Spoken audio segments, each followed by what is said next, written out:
Ce sont des mammifères discrets, de petits canidés rusés, bondissants qui jouent un rôle d'écarisseurs naturels et de régulateurs des espaces ruraux, mais ce sont aussi des animaux considérés comme du gibier, classés parmi les espèces susceptibles d'occasionner des dégâts et qui font l'objet, on le verra, d'un véritable acharnement. Saviez-vous que chaque année, entre 600 000 et 1 million d'entre eux seraient tués dans notre pays? Eux, ce sont les renards. Chiffre impressionnant qui soulève ainsi la situation préoccupante de cet animal en France qui fait figure de nuisible. Entre l'hyper-urbanisation et la traque des chasseurs, cet animal a bien du mal à trouver sa place. Pierre Rigaud, donc bonjour. Bonjour Mathieu. Bonjour. Vous êtes écologue, naturaliste et pour tenter de réhabiliter cet animal, eh bien, vous publiez Renard les mal-aimés aux éditions Delachaux et Nestlé, ouvrage avec beaucoup de photos dans lequel vous nous emmenez d'abord sur le terrain pour faire le lien entre l'observation dans la nature et les connaissances issues de la biologie et de l'écologie. Et donc on va se retrouver dans un instant. On évoquera également avec vous un autre sujet autour de la chasse avec une actualité récente. Et puis vous allez répondre aux messages des auditrices et des auditeurs qui nous rejoignent pour discuter avec vous des renards. Certainement des témoignages sur la page de la Terre au Carré, les réseaux sociaux et l'appli France Inter. Voilà pour le sommaire de cette émission réalisée par Anaïs Reinhardt, préparée par Joël Levert avec Benjamin Troncin à la technique. La Terre au Carré. Mathieu Vidard sur France Inter. Cet été, je les ai vus dans le pré, juste au coin, là, juste à la butte, là. Alors ils passent tout droit et ils redescendent le long derrière les arbres, là-bas. Presque familier, le renard reste avant tout un animal sauvage. Il ne recherche pas le contact de l'homme, il ne faut pas s'en approcher. À Gagny, en tout cas, les rapports de voisinage semblent plutôt bons. Voilà, ça c'était en 1995, archives donc de France 3, le renard à Gagny, mais on peut, Pierre Rigaud, en croiser quasiment partout aujourd'hui, non? Et même dans Paris, paraît-il, ouais. C'est plus c'est vrai. Paraît-il, c'est avéré. Ouais. Alors c'est justement parce que c'est un animal ubiquiste, c'est une espèce qui est capable de s'adapter à tous les milieux, y compris ceux transformés par les humains. Et ça, il y en a très peu, des mammifères et des oiseaux qui vivent à la fois très loin de nous, dans les montagnes reculées, pas trop non plus dans les forêts, dans les campagnes cultivées, comme un paysage créé par les humains, et au cœur des villes. Même par exemple les rats parisiens, ils vivent pas en forêt sauvage. Et il y a le merle noir chez les oiseaux, par exemple, qui est un peu l'équivalent en termes de plasticité, mais c'est déjà une belle performance. Ouais. Donc ça, c'est un point commun avec l'homme, d'ailleurs, cette capacité d'adaptation à tous les milieux, quasiment. Et disons que les renards vivent dans les milieux, ils s'adaptent à des milieux qui ont été modifiés ou créés par les humains. Les humains transforment leur milieu, c'est un peu différent. Mais en tout cas, ils s'adaptent bien. Ils s'adaptent bien. Ouais. Alors encore un animal qui paie un lourd tribut à la chasse, c'est le renard, donc qui fait l'objet de votre livre. Je le disais tout à l'heure dans le sommaire, entre 600 000 et 1 million, c'est pas très bien, les chiffres sont difficiles évidemment à définir. De renards tués chaque année en France, mais ça paraît complètement hallucinant. C'est hallucinant, c'est difficile d'avoir des chiffres plus précis, tout simplement parce qu'il n'y a pas vraiment d'obligation pour les personnes qui tuent les renards de le déclarer de façon fiable et précise, mais c'est la chasse, le piégeage, parce que les renards ont ce statut à la fois d'animaux chassables. Évidemment, personne ne mange les renards, c'est pas pour faire des cuisseaux de renards que les chasseurs les tuent, et piégeable par le fait qu'il est classé, vous l'avez dit, espèce susceptible d'occasionner des dégâts, donc toutes sortes de pièges atroces, ce qui fait que quand on accumule tout ça, ça fait plusieurs centaines de milliers par an. Donc on le tue quoi, pour les dégâts justement qu'il est censé commettre? Alors qu'il est censé commettre. Ce qui est frappant, c'est qu'on est vraiment... On a quand même plusieurs siècles de retard sur la réglementation, parce que les préfets qui décrètent que l'animal est classé nuisible, en tout cas qui mettent en avant des arguments dans leurs arrêtés, repris au niveau ministériel, c'est des arrêtés complètement qui se basent sur des arguments irrecevables, invalides sur le plan scientifique, qui ont été démontés sur le plan scientifique depuis des dizaines d'années. Par exemple, des maladies qui certes existent, mais la solution qui consisterait à éliminer les renards, on a montré que ça ne fonctionnait pas.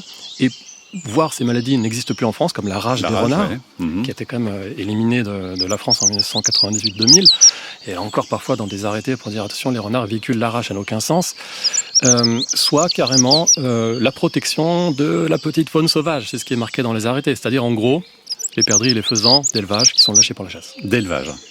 Donc c'est ça en fait.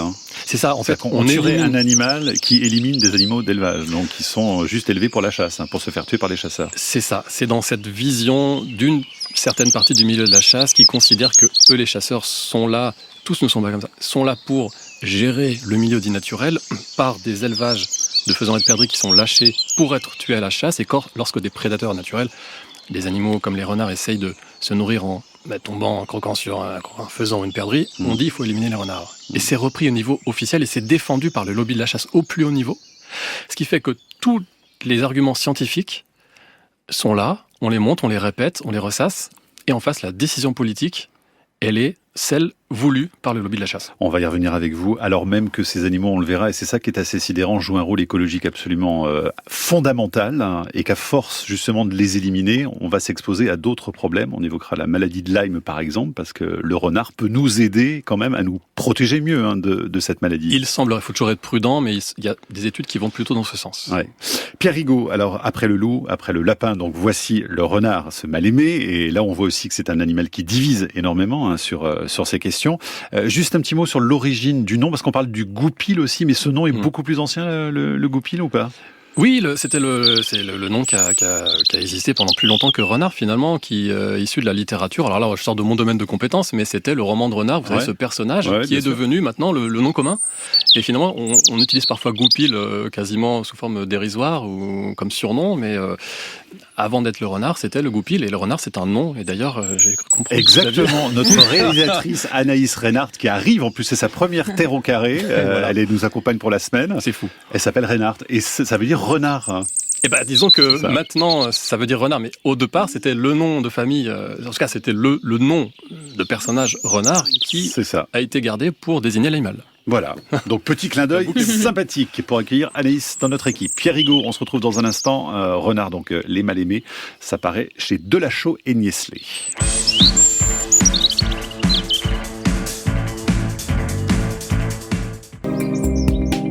La Terre au carré. Sur France Inter. Ce conseil régional a pour mission d'organiser un certain nombre d'actions, entre autres la régulation des prédateurs. Ce que nous allons faire demain, en demandant aux 70 000 chasseurs de Picardie de réguler sérieusement l'espèce vulpine. On constate une population qui dépasse tout entendement. Il y a trop d'animaux. C'est dû d'une part, donc, comme on vient de le dire, à la vaccination. D'autre part, c'est dû à une réglementation trop excessive du piégeage et à l'interdiction de tout autre usage pour la régulation. Voilà, je vous vois froncer les sourcils, Pierre Rigaud, mais ça c'est en 1997, c'est pour ça, c'est Alain Corbière qui était à l'époque le président de la Fédération des chasseurs de l'Oise, pour parler donc du renard, c'est mal aimé, avec cet ouvrage que vous publiez aux éditions Delachaux et Niestlé. On le disait un petit peu tout à l'heure, mais c'est quand même un animal qui divise, même au sein des chasseurs ou pas ? Il y a des chasseurs qui sont moins acharnés que d'autres, qui laissent un petit peu tranquille parce que c'est pas un gibier, entre guillemets, passionnant à traquer comme peut l'être le sanglier et tout, mais globalement, il faut répéter que c'est sous la pression du lobby de la chasse, c'est-à-dire des fédérations de chasse, que très concrètement, le ministre classe les renards dans les espèces susceptibles d'occasionner des dégâts, et qu'à ce titre, les renards sont piégés abondamment. Alors en Europe, on connaît bien le renard roux, mais alors ça n'est pas du tout la seule espèce au monde, elles sont nombreuses, et d'ailleurs vous écrivez tellement diverses qu'il est parfois difficile même de toutes les considérés comme des renards. Alors qu'est-ce qu'un renard par rapport à un loup, par exemple? Non mais c'est fou, c'est que j'écris. Non mais en fait c'est vrai, vous n'arrivez pas à le dire encore. Si, mais c'est comme les loups. En fait, on a l'image du renard roux, cette espèce que tout le monde connaît ou croit connaître. Par exemple, en Amérique du Nord, il y a un renard roux qui en fait est une autre espèce, mais on hésite à savoir si c'est déterminé, si c'est une sous-espèce Vulpes fulva ou l'espèce européenne Vulpes vulpes. Et parfois, il y a des cousins comme ça qui sont assez proches et qui sont très ressemblants, et puis on s'écarte peu à peu et on s'éloigne de plus en plus de l'espèce type, parce que tout ça est très européano-centré et qu'on a décrit Vulpes vulpes, l'espèce type de renard. Mais donc on considère qu'il y a les renards vrais, entre guillemets, qui sont ceux qui appartiennent au genre Vulpes, et donc dans ce cas-là, il y en a qui vivent en Europe, il y en a qui vivent en Amérique, et puis il y a des renards un peu plus loin, qui sont des cousins d'une branche phylogénétique un peu plus éloignée, et qui ont toujours cet aspect de renard, qui sont en fait des canidés, aussi proches des renards qu'ils peuvent être proches des loups. Donc, qu'on appelle ça renard quand ils sont plutôt petits, mais finalement, il y a certaines espèces pour lesquelles c'est un petit peu limite. C'est ce qui est passionnant aussi. Ça veut dire qu'il y a des loups qui peuvent potentiellement être aussi gros des renards qui peuvent être potentiellement aussi gros qu'un loup? Il y a certaines espèces ou sous-espèces de loups qui sont très petites. C'est plutôt l'inverse. Et en fait, la plus grande des espèces de renards, c'est bien le renard roux européen, qui pèse guère plus de 5-6 kilos habituellement en Europe, mais qui peut aller jusqu'à une dizaine. Après, vous avez tout un cortège d'espèces à l'intérieur des canidés, qui se divisent en une branche des loups, pour faire simple, et une branche des renards. Mais en fait, à l'intérieur de cette branche des renards, il y a les renards vrais, puis il y en a d'autres qui sont pas les renards vrais et qui sont des renards, les renards gris d'Amérique, par exemple. Mais en fait, ce qui est compliqué, c'est que parfois, à l'œil nu, c'est trompeur. Par exemple, Les renards polaires, que tout le monde imagine avec leur pelage blanc en hiver, ils sont plus petits que les renards roux. On considérait avant que c'était une espèce d'un genre distinct des renards roux, et puis maintenant ils sont classés comme cousins proches, c'est-à-dire Vulpes lagopus, c'est-à-dire aussi proches des renards roux que par exemple le renard roux d'Amérique, enfin presque aussi proche. Et par ailleurs, les fennecs en Afrique du Nord, maintenant, ils sont classés aussi parmi les renards vrais, alors que morphologiquement, ils sont très différents. Et au contrario, vous avez donc c'est le bordel, quoi. C'est le bordel. Vous avez des renards gris en bordel. Amérique qui ressemblent aux renards roux, mais qui sont des cousins plus lointains que le fennec. Voilà. Bon, en tout cas, il y en a beaucoup. C'est le renard bleu qui est élevé dans les élevages chinois. C'est en fait une forme domestiquée du renard polaire qui a été sélectionnée pour une fourrure particulière. C'est absolument parce que abominable. vous parliez du poids, ce sont des renards justement pour les élevages, pour leur fourrure évidemment qu'on engraisse, qu'on fait grossir, donc ils deviennent obèses, entravés dans des cages extrêmement petites bien sûr. Et donc c'est une espèce là encore... C'est l'espèce renard polaire, mais sous une forme domestique. De même que les renards roux ont été sélectionnés sous forme renard argenté pour la fourrure aussi. C'est ce qui est passionnant chez les renards, comme ça m'avait intéressé chez les lapins aussi, c'est que c'est vraiment des animaux qui cristallisent les pires horreurs qu'on peut faire aux animaux, et tant sur le plan des animaux sauvages que sous forme domestiquée. Alors ils ont une particularité, c'est la pupille. Est-ce que tous les renards ont cette pupille verticale ? Bonne question. Non. Tous ne l'ont pas. Et c'est aussi pour ça que ça leur donne un air un petit peu malicieux, parce que ça fait un petit peu un renard de chat. C'est aussi pour ça, à mon avis, que ça participe au fait que... Mais c'est rare, ça, dans le règne animal, finalement, cette pupille comme ça, parce qu'on la voit, par exemple, chez les reptiles. Ouais, chez les félins. Crocodiles et serpents. Il y a des animaux, des mammifères qui, à l'inverse, ont une pupille horizontale carrée. Les bouquetins, les chèvres. Elle est verticale. Et que dire sur ses yeux ? Ce qui est intéressant, je trouve, c'est que les renards roux ont un contraste assez fort entre la couleur de la pupille, de l'iris et du reste du pelage autour des yeux. Ce qui est un des signes d'une sociabilité assez poussée chez cette espèce, presque autant que chez les loups, mais pas autant que chez les loups. Pourquoi ? Vous allez me dire, parce que il a été constaté que chez les canidés, plus il y a un contraste dans les couleurs des yeux, plus il y a une importance dans le regard pour les interactions sociales, et plus c'est développé chez des canidés sociaux. À l'inverse, vous avez des canidés sauvages qui ont le regard très sombre, avec un pelage sombre, et ce qui est une tendance à avoir une vie sociale entre individus de la même espèce au moins poussée. Et est-ce que ça leur donne un avantage au niveau justement de la vue ou pas, le fait d'avoir cette pupille verticale ou pas du tout ? A priori non. En tout cas, la vue des renards, elle est pas si développée qu'on pourrait l'imaginer. Nous, humains, sauf quand on est myope comme moi, on voit finalement au moins aussi bien que des renards. Ils ont par contre tout un cortège de sens qui sont très développés. C'est lesquels les plus développés alors si c'est pas la vue ? L'ouïe, l'odorat. L'ouïe, elle est très fine. Et on s'est rendu compte il y a quelques années qu'il semblerait bien que pour améliorer leur succès de chasse, quand ils sautent sur des petits campagnols par terre, ils utilisent des propriétés liées au champ magnétique. Alors ça, c'est en pleine exploration, comme chez les oiseaux. C'est assez fou, mais enfin, ça montre qu'on est quand même encore, on a quand même encore des choses à découvrir. C'est vrai qu'il est capable de repérer ses proies sous une grosse épaisseur de neige, par exemple. C'est incroyable. L'hiver, on les voit qui sautent à pieds joints après avoir écouté et regardé la neige devant eux. Et hop, ils retombent. Alors les pattes en avant, on voit la queue et les pattes arrière qui émergent de la neige. Ils bondissent toujours d'ailleurs quand ils voient une proie ou pas ? Pas toujours, mais pour capturer ces campagnols-là, c'est une technique qui fonctionne bien.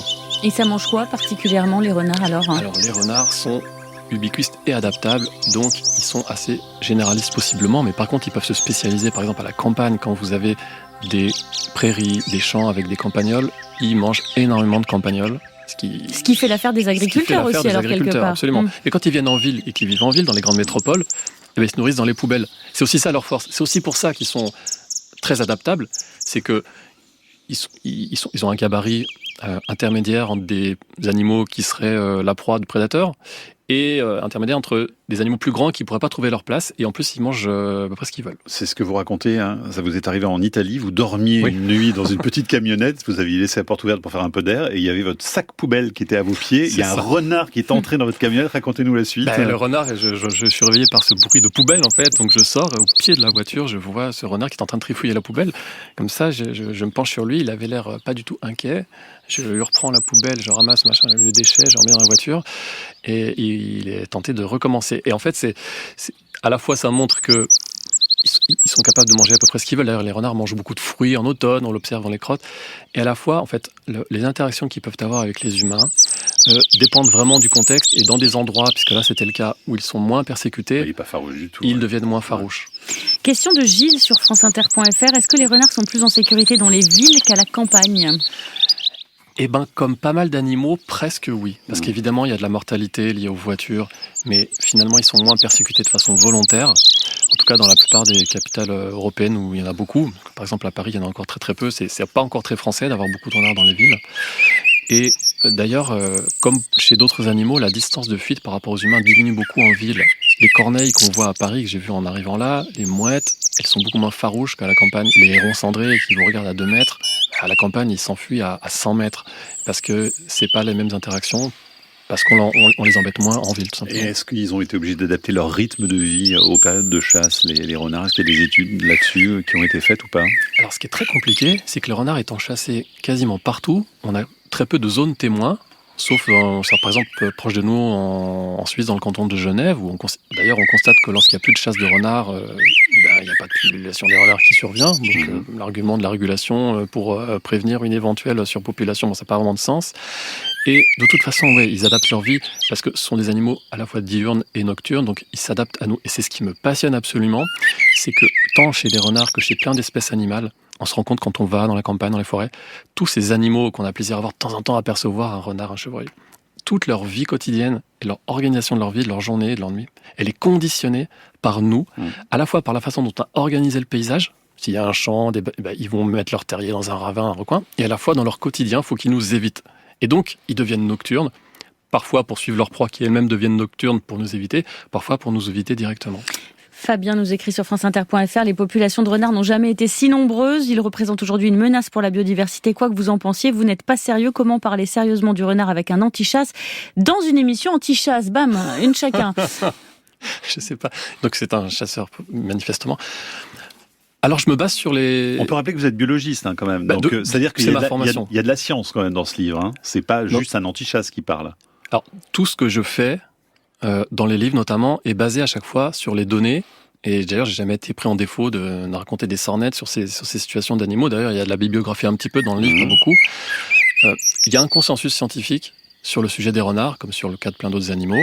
Des études qui ont été faites partout dans le monde pour dire qu'il n'y a pas de conséquences écologiques néfastes dans les paysages européens. Et que vouloir s'acharner à éliminer le renard, ça n'a pas de sens. Ça n'a pas d'objectif défendable, ni sur le plan sanitaire, ni sur le plan écologique, ni sur le plan agricole, et qu'en plus, ça fonctionne même pas, puisque figurez-vous qu'il y a une étude qui a été faite, notamment liée au milieu de la chasse, donc on ne peut pas accuser d'être anti-chasse, qui montre que, en comparant 2 zones d'études en France, avec des pressions de chasse et de piégeage différentes selon les zones, en constatant que, quand des renards étaient éliminés, plus dans une première zone que dans la deuxième, et bien à la fin, après quelques mois, années, il y avait toujours autant de renards dans les 2 zones. Pourquoi? Parce qu'il y a une compensation, parce qu'il y a un taux de survie qui est amélioré chez ceux qui survivent dans la zone où ils sont piégés. Alors bien sûr, il y a un seuil au-delà duquel, si on les tue trop, la reproduction et la survie n'arrivent pas à compenser les pertes.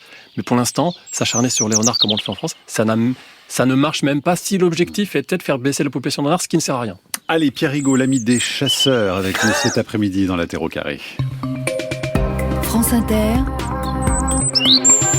la Terre au carré, le magazine Sciences et Environnement. Mathieu Vidard et Camille Cronier.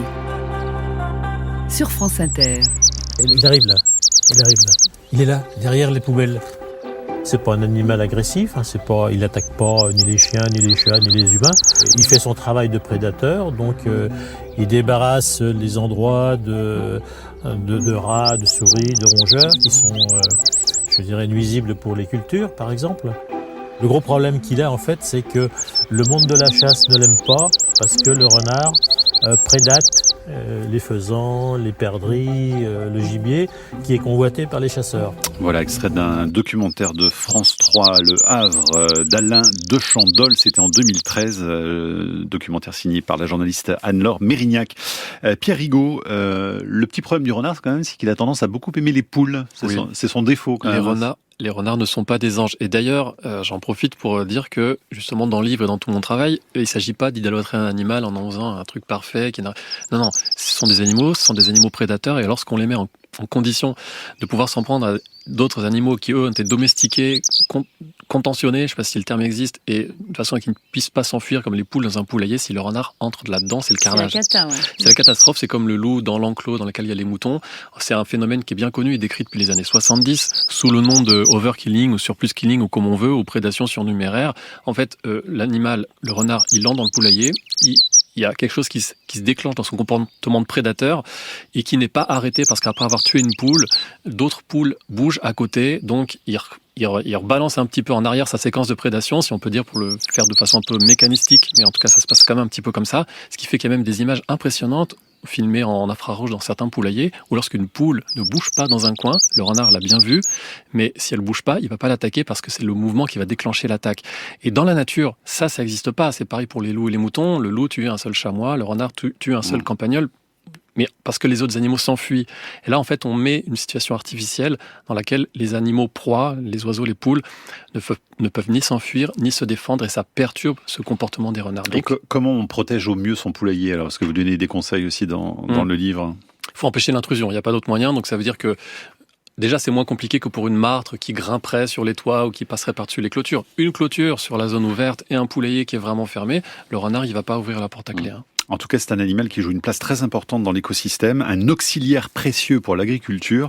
On va écouter cet agriculteur qui s'appelle Michel Prizzi, interrogé en 2018 par France 3 Bourgogne-Franche-Comté. Écoutez-le, il est très concret.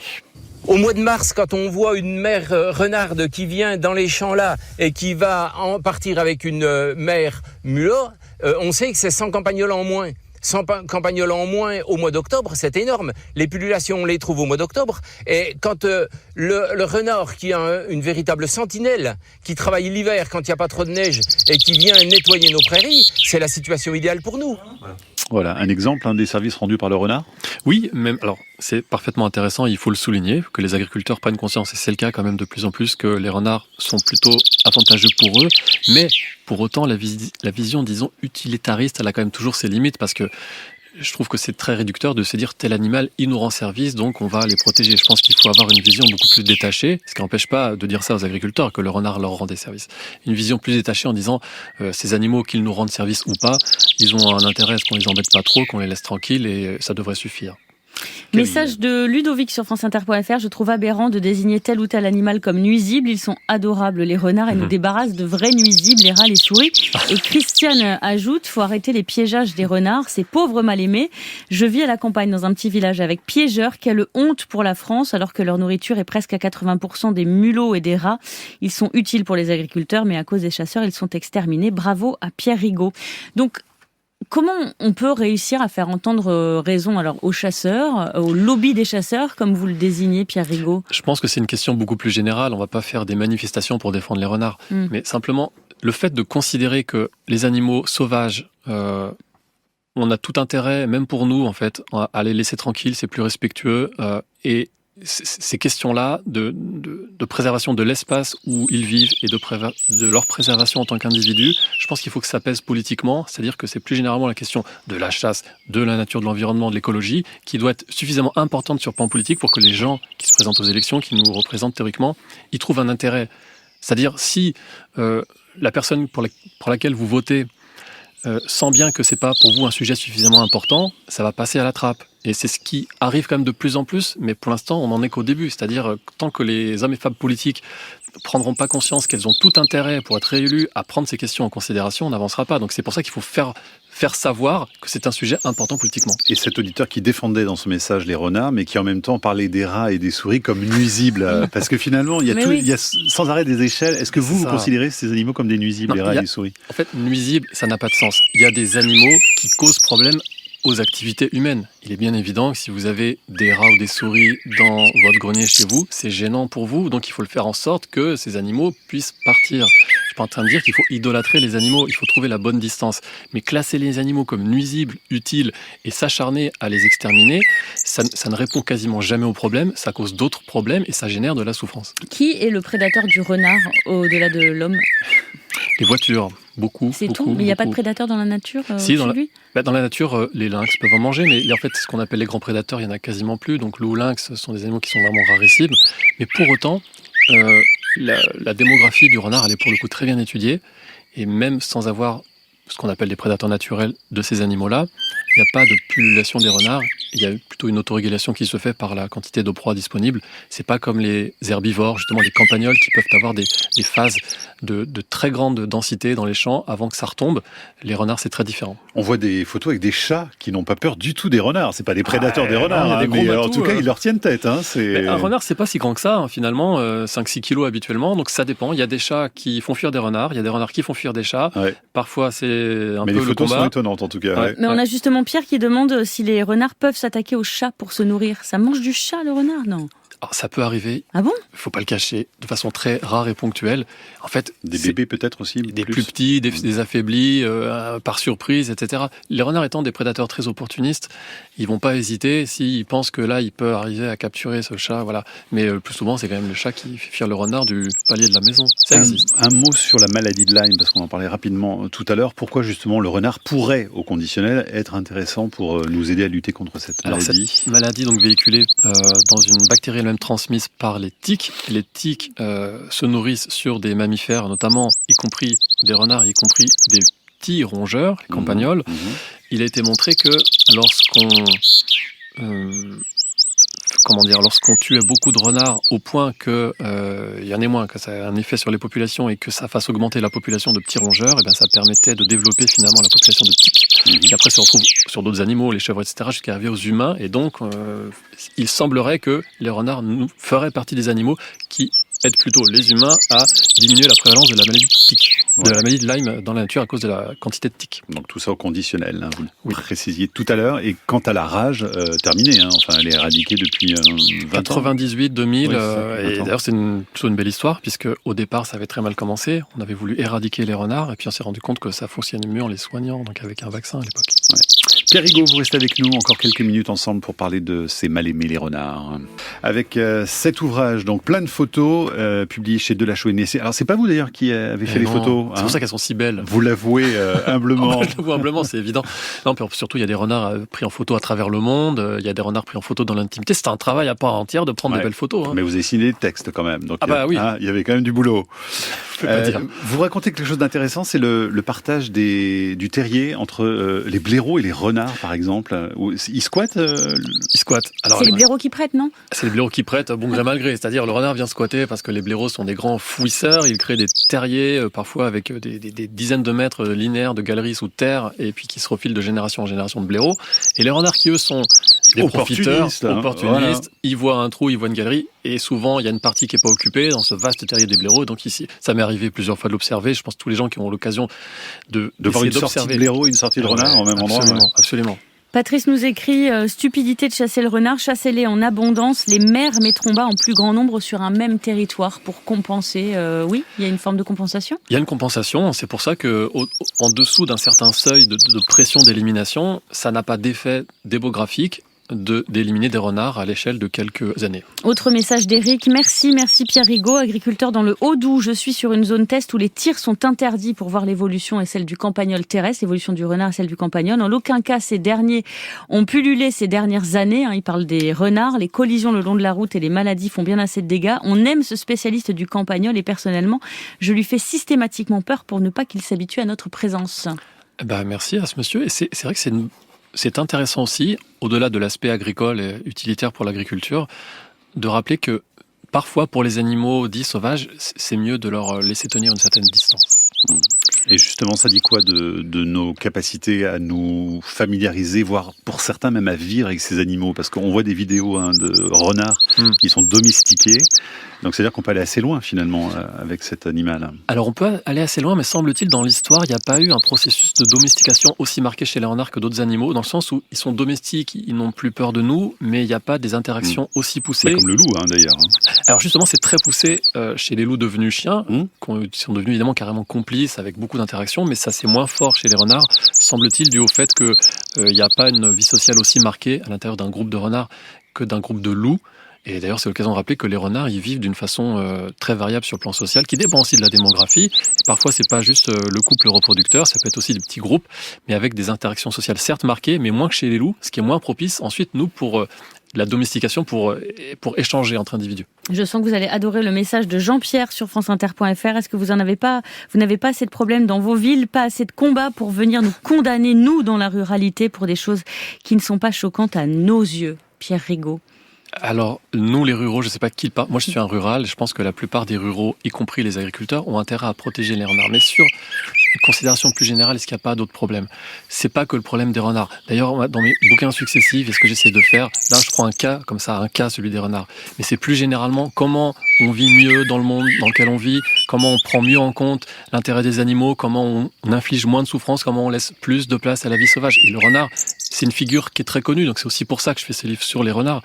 Mais j'aurais pu faire un livre sur, je sais pas moi, les campagnols de Sherman. Ça aurait intéressé moins de monde, hein. Mathieu, il était là un petit peu moins.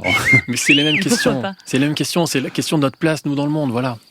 Xavier nous écrit: je suis un gros fan du renard, toujours senti proche de cet animal comme un totem, son côté espiègle, rusé et son adaptation à son environnement. Je ne sais plus si vous l'avez dit, mais pourquoi on dit toujours que le renard est rusé?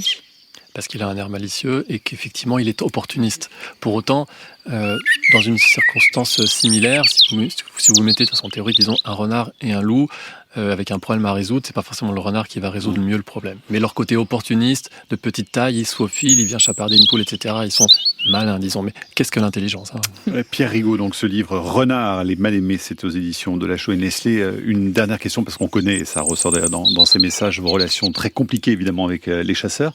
Mais on voit aussi apparaître ces derniers temps sur les réseaux sociaux des chasseurs qui ont envie aussi d'avoir une autre vision de leur propre loisir et d'accepter certaines choses qu'une génération autre refuse complètement d'admettre. Est-ce que vous sentez ces changements ou pas du tout au sein de certains chasseurs? Certains chasseurs individuellement sont moins enclins à tout dézinguer et à choisir ce qu'ils veulent tuer et à dire parfois, par exemple, tuons pas les renards, ça existe. Mais il faut rappeler que c'est quand même le lobby de la chasse au niveau politique, représenté par tous les chasseurs, qui fait qu'on élimine autant de renards et d'autres animaux. Mais il y a un dialogue possible ou pas aujourd'hui? Individuellement, il y a un dialogue possible. Politiquement, non, c'est verrouillé. Politiquement, c'est verrouillé. Merci beaucoup en tout cas d'être venu aujourd'hui dans la Terre au carré avec ce livre Renard, les mal-aimés. Ce livre Renard, les mal-aimés. Ce livre Renard, les mal-aimés. Ce livre Renard, les mal-aimés. Ce livre Renard, les mal-aimés. Ce livre Renard, les mal-aimés.